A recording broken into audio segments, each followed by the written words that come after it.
안녕하세요. 4월이 아빠입니다. 오늘 리뷰해볼 작품은 스테이션 11입니다. 2016년에 출간이 되었고요. 저자는 에밀리 세인트 존 맨델, 출판사는 북로드, 페이지 수는 456페이지입니다. 오늘은 인류 종말 이후의 이야기를 다루는 포스트 아포칼립스 작품을 소개하겠습니다. 이 작품은 변종 바이러스로 인해 인류의 대부분이 사라진 세상을 다루고 있습니다. 시적절한 작품이죠. 오늘의 작품 스테이션 11의 소재는 바이러스입니다.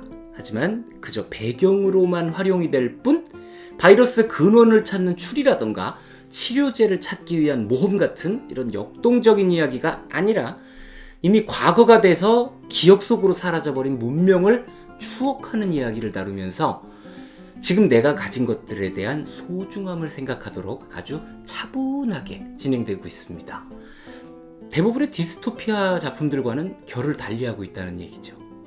줄거리를 알아보겠습니다. 셰익스피어의 리어 왕이 상연 중인 무대. 리어 왕을 연기하는 배우 아서 리엔더가 심장마비를 일으켜서 쓰러집니다.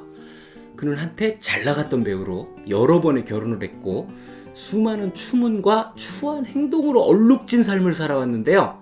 그가 쓰러지자 한때 그의 파파라치였던 집안 차트아리가 달려와서 그를 구하려 합니다. 하지만 아서는 숨을 거두었죠.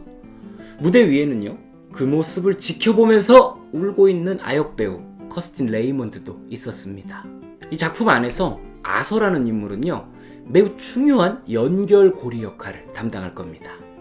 그 무렵 여객기 한 대가 공항에 도착했습니다. 비행기에는 변종 바이러스에 감염된 승객이 타고 있었고요. 그는 곧 중환자실에 입원을 했습니다. 이 같은 비행기를 타고 온 승객 여럿이 독감 증세를 호소하기 시작을 했고요.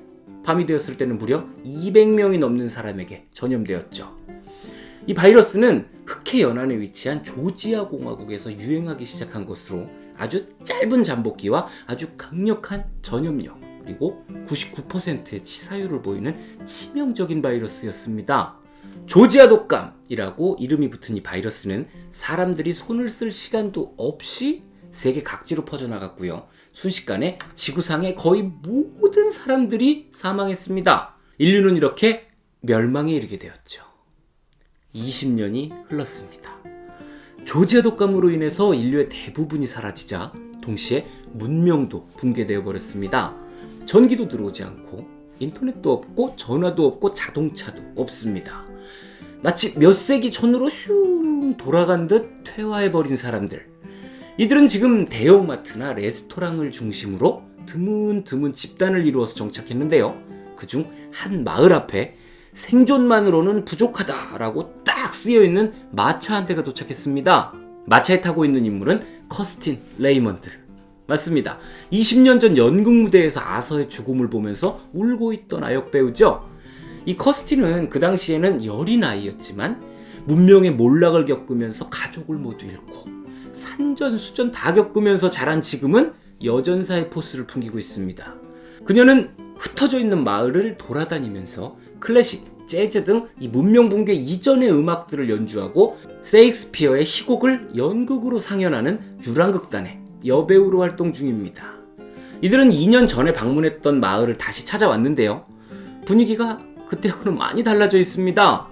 지금은요, 예언자라는 청년이 마을을 장악하고 그의 추종자들과 함께 수상쩍은 교리를 전파하면서 온갖 만행을 저지르고 있었어요.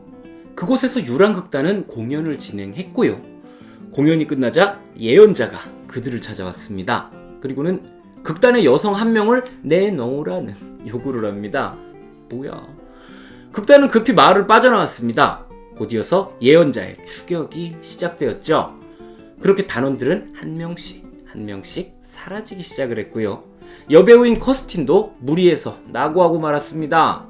혼자가 된 커스틴은 이제 유랑극단의 다음 목적지였던 공항으로 향합니다. 자, 그러면 공항의 상황을 살펴보시죠. 공항에도 사람들이 모여 살고 있습니다. 그리고 그곳에는 클라크 톰슨이라는 인물이 만든 문명 박물관이 있습니다. 이 클라크는요, 작품 초반에 사망한 아서의 친구고요. 이 멸망 후에 한동안 아서의 두 번째 아내와 자식을 돌보고 있었지만 그들이 종교 집단을 따라서 떠나버리자 오랜 시간 공항에서 지내면서 문명박물관을 만들었습니다. 제가 영상 초반에 이 작품은 이미 과거가 돼서 기억 속으로 사라져버린 현대 문명을 추억하는 모습을 보여준다고 얘기했었잖아요. 이 문명박물관에 대한 이야기는요, 그런 부분에 있어서 상당히 인상 깊게 읽히는 부분입니다. 클라크가 지금은 쓸모가 없는 아이폰과 신용카드, 운전면허증 등을 진열대 위에다가 이렇게 착착착 올려놓자 누군가가 또 다른 아이폰을 진열하기 시작하는 그런 감성적인 모습들인데요. 애플 감성이 이렇게도 활용이 되네요. 이 문명박물관이 위치한 공항은 점점 새로운 문명이 꿈틀꿈틀거리는 곳으로 변화 중입니다. 마치 문명 붕괴 이전을 기억하는 이들의 그리움이 다시 현실이 돼서 돌아올지도 모른다는 희망의 장소가 되고 있었죠. 그리고 혼자가 된 여배우 커스틴은 공항으로 향하고 있습니다. 예언자 커스틴, 클라크, 그리고 죽은 아서와 연결되는 많은 이들은 과연 어떻게 역경을 극복하게 될까요? 문명은 돌아올까요? 자세한 내용은 책을 통해서 확인해보세요. 이 작품은 벌써 여러 차례 언급을 했듯이 멸망 이후의 세상을 암울하게만 그리고 있지는 않습니다. 이 디스토피아가 등장하는 포스트 아포칼립스와는 어울리지 않을 듯한 감성적인 서술이 줄을 이루고 또 이야기의 흐름 또한 정적입니다. 문명 붕괴 이전을 기억하고 있는 이들은 그 시절을 그리워하면서 아이들에게 잃어버린 시대를 가르치고 있습니다. 많은 사람이 있었고 많은 나라가 존재했던 시절, 전화기를 통해서 지구 반대편에 있는 사람과도 대화를 나눌 수 있었고 인터넷으로 모두가 연결되어 있던 세상. 하지만요, 이 문명 붕괴 이후에 태어난 20세 이하의 인류는요, 이러한 것들을 듣기만 했을 뿐이지 그들의 문명은 지금 현재일 뿐이었습니다. 그렇게 세대는 변하고 있었습니다. 결국 이 작품이 말하고자 하는 점은요, 멸망 이후의 암울한 세계가 아니라 지금 내가 가진 것에 대한 소중함이라고 판단됩니다. 자, 그러면 이쯤에서 고전문학을 좋아하는 제가 그냥 넘어갈 수 없는 소재를 하나 가져와 봐야겠네요. 바로 셰익스피어에 대한 이야기입니다. 이 작품의 시작은 리어 왕의 공연으로 시작이 됐고요. 유랑극단은 셰익스피어의 한여름밤의 꿈, 리어 왕 등을 공연합니다. 분명히 작가의 의도가 있었겠죠. 그게 뭘까요?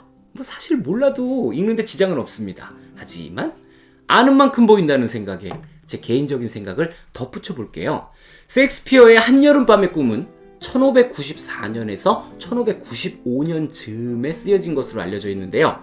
이 시기는 영국의 패스트가 창궐해서 수많은 사람들이 목숨을 잃은 직후이거든요.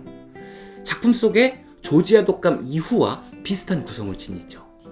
아울러 리어 왕의 경우에는요, 많은 것을 가졌음에도 소중함을 모르던 리어 왕이 그것들을 잃고 나서야 소중함을 알게 된다는 메시지를 담고 있기 때문에 작품에서 문명 붕괴 이후 과거의 찬란함을 추억하고 그리워하는 이들의 모습과 대칭을 이루는 형태가 아닌가, 그렇게 생각이 되네요. 그냥 제 생각이 그래요. 이 작품은 상을 많이 받은 작품입니다.